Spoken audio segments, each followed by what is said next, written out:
that's cool. Since you mentioned the emulator thing, I ended up buying this thing on. I think I saw it. I ran across it on Instagram. You know how they put up their little 30-second ads or whatever like that. But it's called the G11 Pro. It's a small little box that came in about this big, and you can plug it into any TV using an HDMI source, and you can play up to 4 people. But it has like 35,000 games, I think. Really? Just from that's that little every. Duffy or a bar, Huh? right? Yeah. That's the one that's above. Yeah, like the refrigerator. Okay. Yeah. Yeah, it's fucking thousands of games from like every. I mean, Nintendo, Atari, fucking Commodore 64, Nintendo 64, like all those different systems, just like all compiled into one emulator. There you go. Yeah. So this is Like so. Launchbox. And it has, so I have arcade. Let me see, I got to get to where I can control 1944, I see it. 1942, I see it. Man. The kids of this generation will never know what it feels like to get through Contra. You know what I mean? Man. Yeah. So we've got Atari 2600, and Launchbox is nice because, like, once you get the PC set up, Launchbox just goes ahead and does all this. So it goes out, it finds the ROMs that you have, and it loads up all the information for them. That's slick. Okay. 5200, Atari Jaguar, Atomis Wave, ColecoVision, Daphne, which is the Laserdisc games, Dragon's Lair, Future Pinball, Pup Future Pinball, which is Halloween. They have like, that's why I got the extra screen, because it'll have like a back glass stuff. That Halloween's a custom. Ultimate Future Pinball, Game and Watch. Never even heard of that. Yeah, they used to sell these little games that are down there on the bottom. Oh, they just were just little, like, Tigers Electronics sold them. I can kind of see that. Okay. Game Boy Advance, Game Boy Color, and Television, Neo Geo, Neo Geo Pocket, Neo Geo Pocket Color, Nintendo, NES hacks. These are hacks of NES games. Yes, there's a Deadpool NES game that's a hack. I forget what it's a hack of. But Nintendo 64, DS, GameCube, the Virtual Boy, which was the 3D attempt Nintendo tried to do. Nintendo Wii. I loved Virtual Boy, man. It was red as fuck, but I loved it. Nintendo got the Wii U. We got Pinball FX 3D, or Pinball FX 3. Scum VM, which is your Day of the Tentacle, King's Quest, Indiana Jones, Sega 32X. Elvira has her own game. Look at that. Yep. Sega 32X was great. Yes. Sega CD. Dreamcast. The Dreamcast. I don't feel like there's enough love out there for the Dreamcast, man. I used to pop that little VMU out and just take it with me to school. Oh my God. Loved it. Game Gear. Got the Genesis hacks, which has a Mario on Genesis. Sega Master System. Your Model 3, which is your uppercase arcade machines. Sega Saturn, which is a short-lived thing. Super Nintendo hacks. PlayStation, PS2, PS3, and then PSP, Techno Parrot, which is arcade games they have to be at least 10 years old for Techno Parrot to acknowledge them. NEC TurboGrafx CD, Vectrex, which was a wireframe. Visual Pinball X. Of course, you got Windows games. There's my Uncharted. Wonder Swan Color, and the Panasonic 3DO. So, isn't it impressive to look at that list and realized that we used to pay top dollar for full consoles with, say, like a, you know, anything from a CD to a hard cartridge that we used to blow into. Yeah. I mean, isn't it impressive to see how it's all compiled now into probably a stick that's smaller than any of those consoles, period? Yeah. It's probably Because on a like fucking so SD card. if you hit enter, you can actually go into here, and it gives a little. The other thing that this does is on the right, it gives like when it was developed, little story about it, shows you a motion Mhm. screenshot. So I can go up here to Sinistar. There's Scooter's favorite. That's why it was on Sinistar, because he wanted to play that when he was here. And so each it compiles all the information. Launchbox is really worth the money because if you have a bunch of these ROMs, it just really helps compile them all and get them into something that's playable. So now my Bubble grandkids come bobble. over. There's a special button that they can hit on the machine that's on the side that will kill the game and bring them back to this menu. Mm. So they just spend hours down here just messing around with it. And I mean, that's pretty fucking great. In a world that we live in now where you got Call of Duty that you can't play the game unless you do a forced update. And the forced update is like fucking literally 78 gigabytes. It's fucking enormous now. okay, so to answer your question, it's an AMD Ryzen 5 5600G with graphics on board, 16 gig of memory. RAM. And That's not bad. then it has the drive array is impressive. I have a 256 gig NVM drive for the boot drive. All of my emulators are on a 500 gigabyte drive. All of my ROMs are on a 2 terabyte drive. And then I have another 2 terabyte drive and a single terabyte drive for my games. So I have 3 terabytes total space for all of my PC games. Gotcha. So that's the stuff that like I buy on Steam because I ended up getting into Steam because I was just like, well, if I got this rig, I might as well do stuff with it. So I'd go ahead and just like, Steam is okay, great, man. for especially when you find the stuff on sale. I mean, you wait Absolutely. They have you wait sales till it all the comes on fucking sale. time. And then it's fucking real cool because right now, I think there's going to be a progression that we're going towards right now. Xbox may be dwindling down. It may stop its console sales and it may move into the area that Sega moved into where they just make games now, not consoles. Right. And that's going to open up the door because it's just going to be PlayStation and Steam is starting to produce their first console. That could be Oh, really fucking cool. while we're on the subject, I've got one more little toy that I don't even think Scooter knows about. I always think when I tell my wife about fucking games or any of the shit I like that she's gonna think I'm like a complete nerd, but she's always like, "Oh, I love you," and I'm like, "Damn, thank God somebody does." Sorry to interrupt you guys, but this just in. Warpix has got a new flavor out. So go to Instagram here.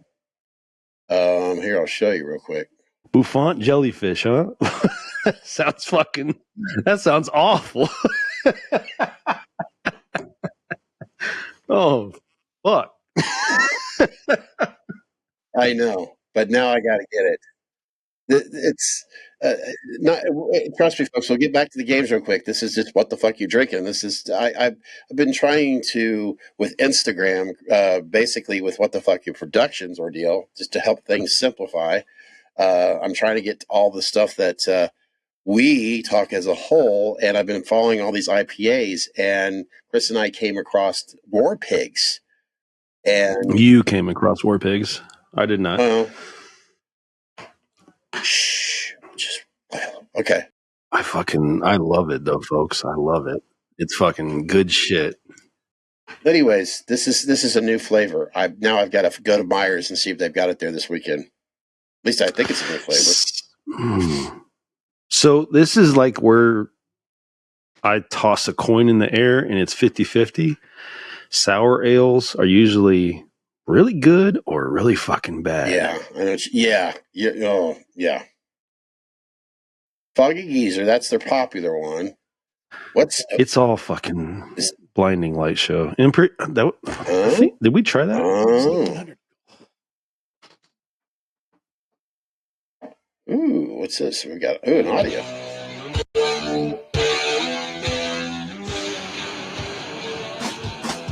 Oh my sweet lord! That sucks you loud in your ears.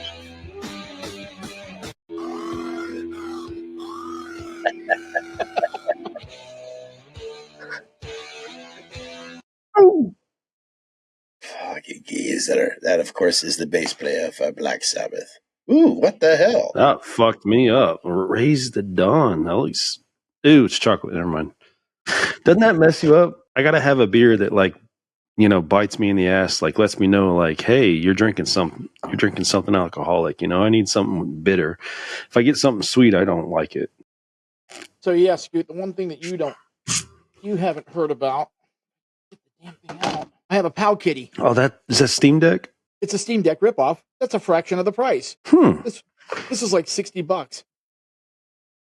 And it can't do like the new games, but as far as your arcades go, it does the same type of stuff that is on my, with the exception of, that's slick. 80% of the stuff is on here, but it has the 2 different buttons.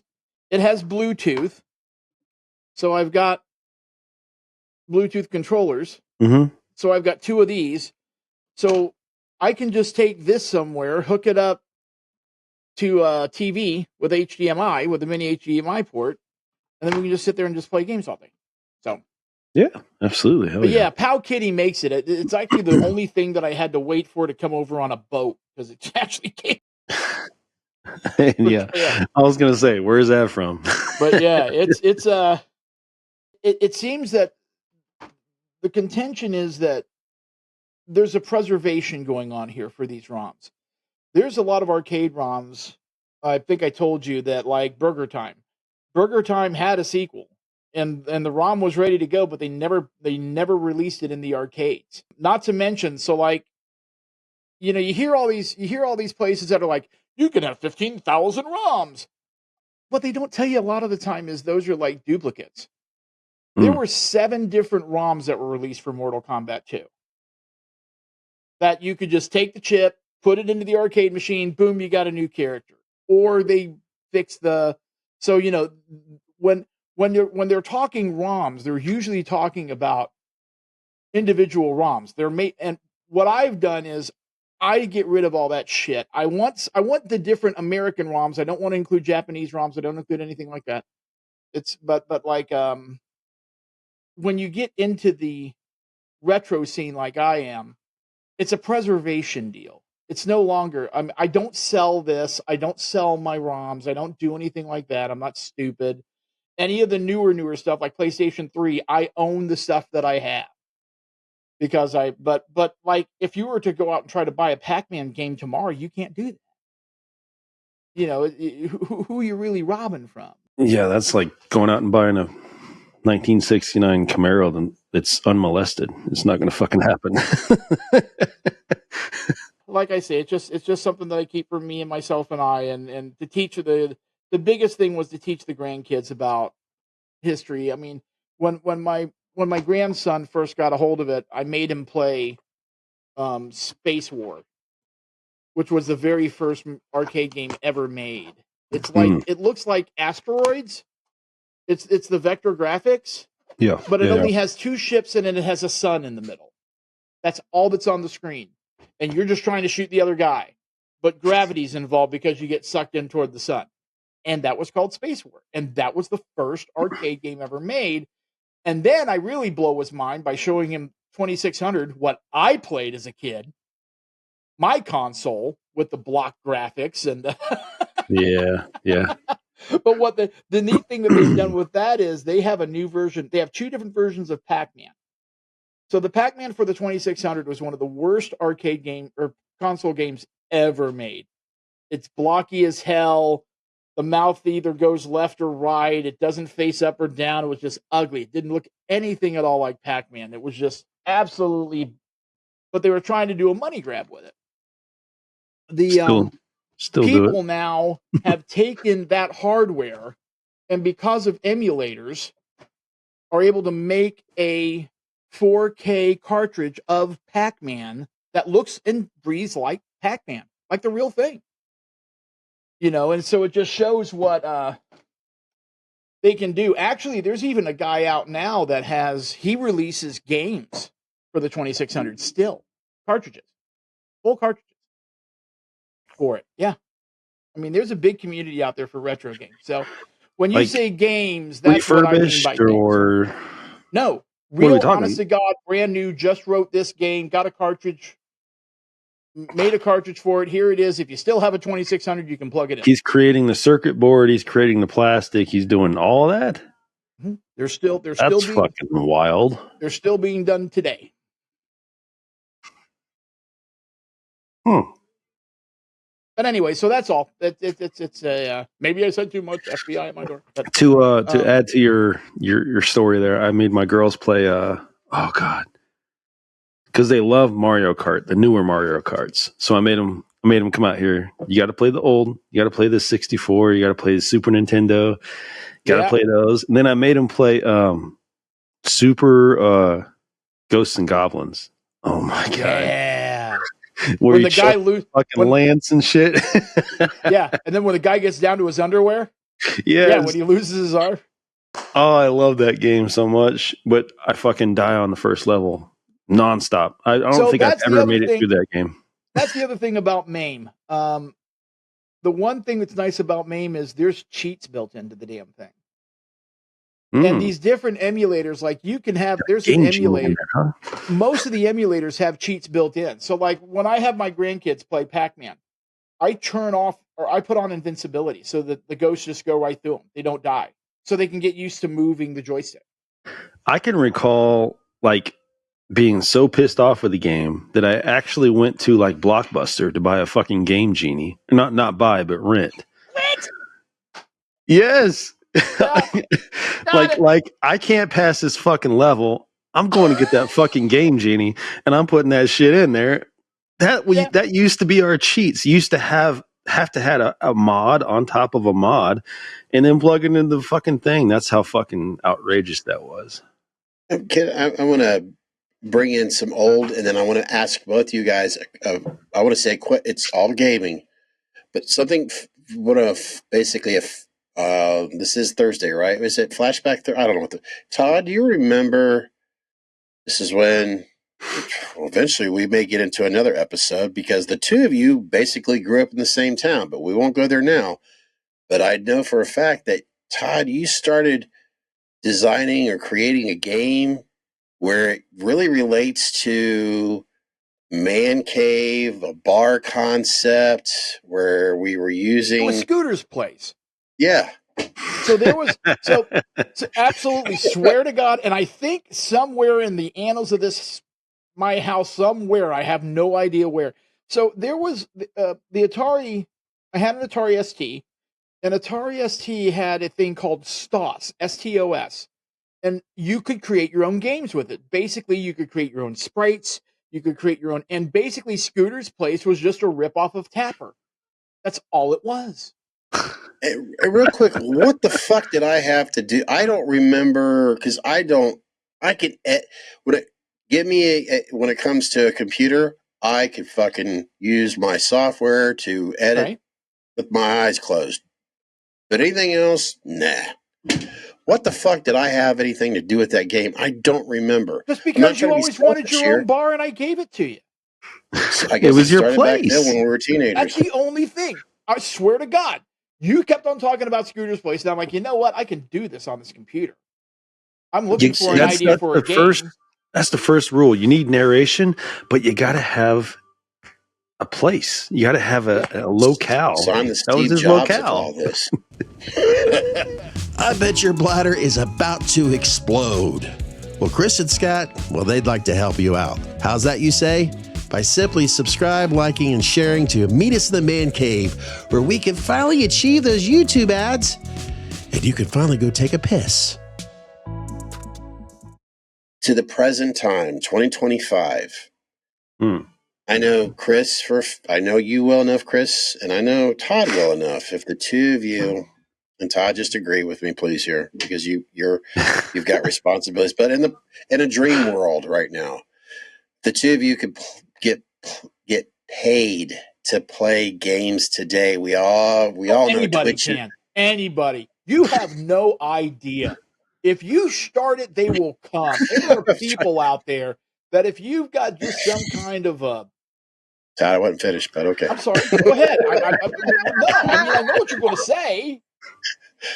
If you could get paid to wipe your ass, we'd all do it. Yeah. No, seriously. No, I appreciate Todd because you'll go right into this right here. Because I really don't know what the fuck I'm going to ask.